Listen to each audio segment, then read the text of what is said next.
The 10 absurd mistakes, traumatic, tragic ones that you make in your business, whether it's worse, even more. This video is important for you if you're looking to start your own business, so you don't make these mistakes on my side. A great expert in the hotel industry who owns a super hotel. And here it's called For Pets in Cuba, where André Tosin is once again gracing us with his presence. Once again, dear André, thank you. Thank you, Ricardo. Thank you for the invitation. It's a pleasure to be here again. And that's it. Look, everyone, don't forget that André has a great Instagram where he shares a lot of tips for those who are entrepreneurs in this sector. André, here's his handle below. Follow him on Instagram because there's a lot of cool content for you. And without further ado, let's get started. These 10 mistakes were carefully selected by me and André so you won't make them anymore, or so you'll never make them. The first mistake, right? Super basic. It's very basic to copy your competitors' prices. Never will do that. You can use the competition as a basis to know if your price is way off or not compared to theirs, but never copy. You need to know your costs. If your competitor is sometimes charging $100 and you are charging $100 too, you don't know if your competitor is burning that or not. So, can't copy. You need to know if that's suitable for your business. Who has high performance, who really knows what they're doing and provides a differentiated service. Look ahead. You shouldn't be looking to the side or behind you. It's important to say like, okay, this person charges $50. My competitor next door charges $50 and I'm charging more than him. So I'm going to lose customers. Are you familiar with his structure? Do you know the qualifications of the professionals has there? Do you know the quality of the equipment he has there? You don't know, man. So, the ideal is for you to focus on yours and make sure that your service is the best it can be for the structure you have. And then you price based on that. Don't look at the competition, look at yours. The second mistake, which is very common, is setting up in the wrong location. Be the neighborhood. If you set up in a very residential area, you might have issues with the neighbor. For sure you will, because the dogs bark, right? And you're going to disturb the neighborhood, so you're going to have a problem. Sometimes, you're going to set up in a place that the city hall won't allow. Oh, that has happened with one of my students. So you need to research the location very well. You need to check with your accountant about regulatory issues. If you can open in that location, or, I don't know, for example, setting up near a hospital. Dude, it's not. A lot of people set up near the wrong places. Tony wants to sell you the rental there. So you go there, rent it, and if you only find out later that a hotel and daycare couldn't be set up there, you've already lost money, you lost the contract. That a hotel and daycare couldn't be set up there. You've already lost money, you lost the contract. And another thing, you lost the contract. And another thing, if you have a pet shop and also a hotel and daycare, there are some cities where you can set up the pet shop, but you can't set up the hotel and daycare. So you have to be sure, for sure. And we know that by what it isn't. There's one that specifically applies to hotels, and the city hall checks if it's possible in that area or not, right? And what about number 3? André, how is it not separating the dogs, just leaving them like that? Mixing big with small, exactly. There are a lot of people who open a daycare, they just have one space and put everyone in there. You're asking for trouble by mixing big with small. The big one can easily run over the small one. If a fight happens there, the big one with the small one, the damage is really significant. So, we need to be very careful. We have to separate these animals, right? Whether by affinity or by size, really. And sometimes it's not even about the dog's temperament. Because of his size, my dog, my golden retriever, is very clumsy.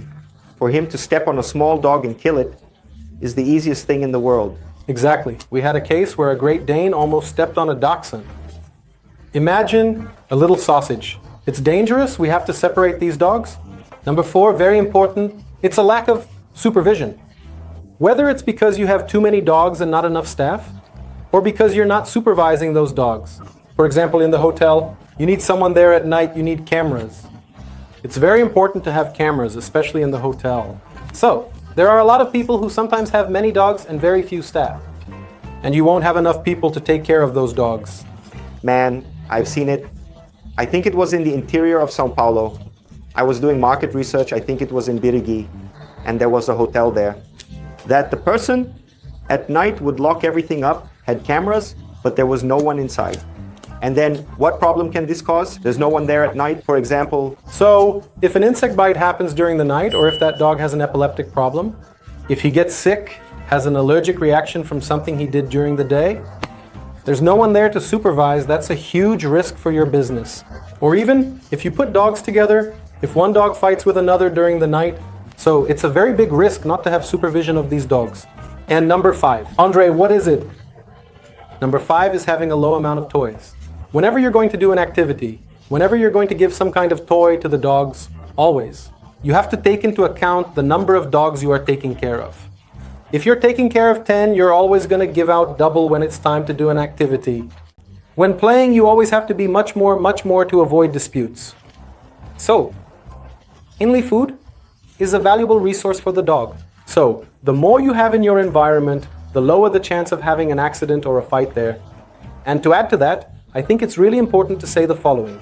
There are a lot of people who want to buy the cheapest, the simplest. And it's not quite like that. Because you need to have quality, otherwise it wears out really quickly and your investment goes down the drain. Exactly. If you only invest in cheap toys, man, you're going to be buying toys every month. I buy once a year because I use toys from Bud Toys. So, last the whole year. I don't need to keep buying all the time. Perfect.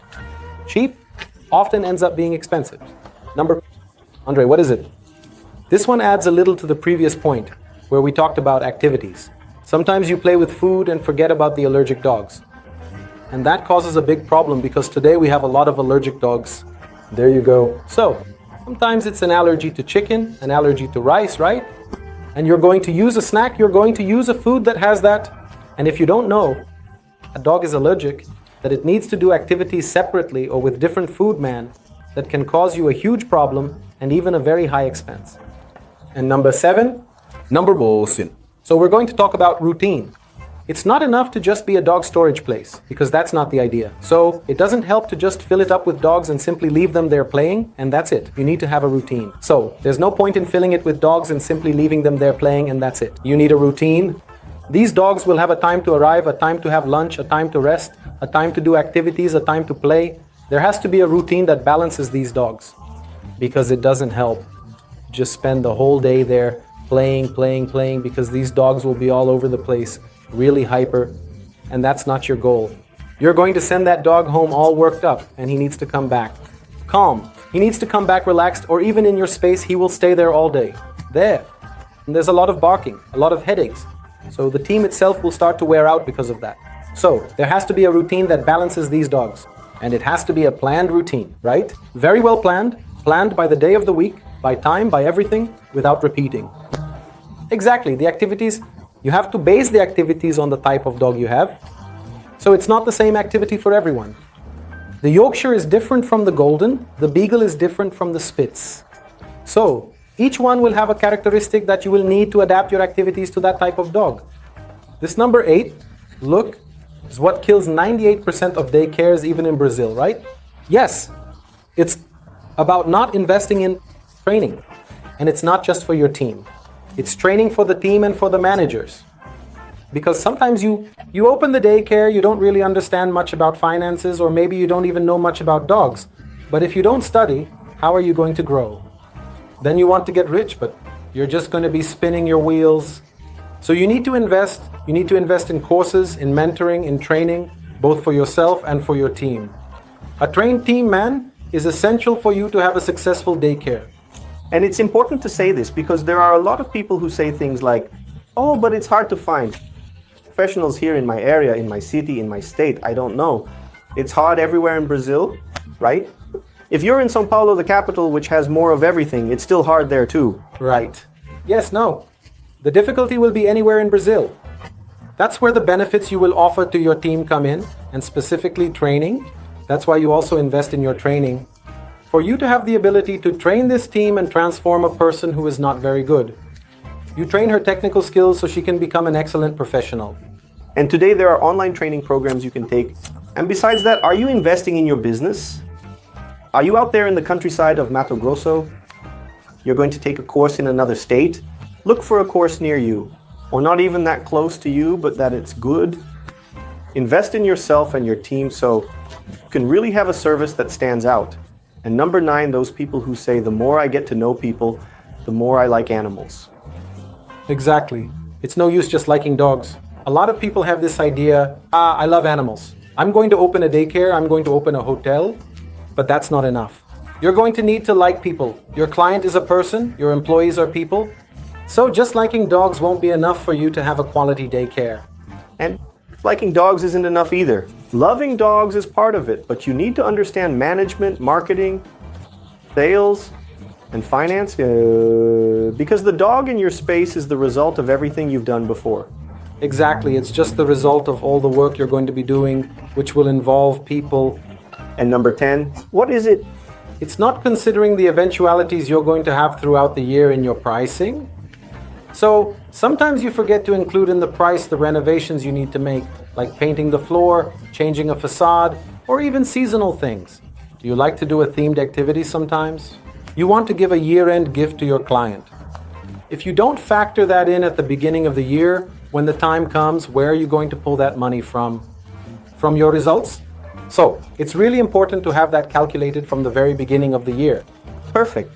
In a business like this, the very nature of the business requires a lot of maintenance, right? You need to pee, right? And then eats away at things. Dogs chew on things like pillars a lot, so you need to do some intense maintenance.